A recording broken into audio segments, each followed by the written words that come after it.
ក្នុងលោកនឹងយកមកផ្ទឹងលោកកាយលោកមិនអាចស្មើត្រឹមនឹងគុណមេត្តា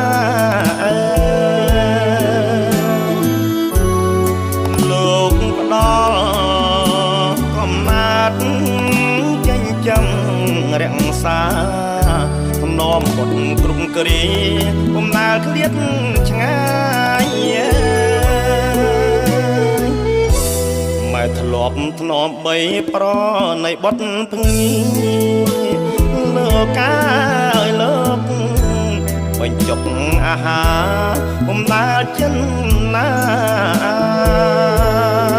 យកូនធំពេញវ័យក្នុងដៃអ្នកម្ដាយមិនគួរឃ្លាតឆ្ងាយ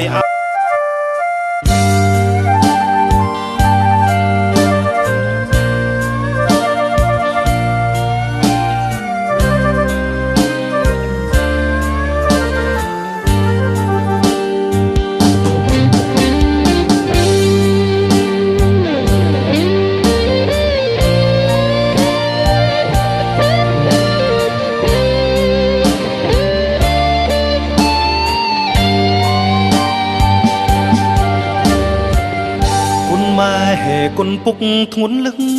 អ្វីអ្វីបង្កើតថ្នាក់ធ្នមប្រណីតស៊ូចិញ្ចឹមបុតភ្លីទោះក្តៅជុំភ្លីសង្វាតមិនត្អូញរុញរីកូនតូចរហូតរៀបការក៏នៅរក្សាបារម្ភចំណែកគុណគ្រូជាគុណទីពី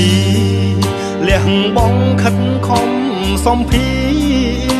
បង្រៀនវិជ្ជាអប់រំសិស្សរៀនពូកែ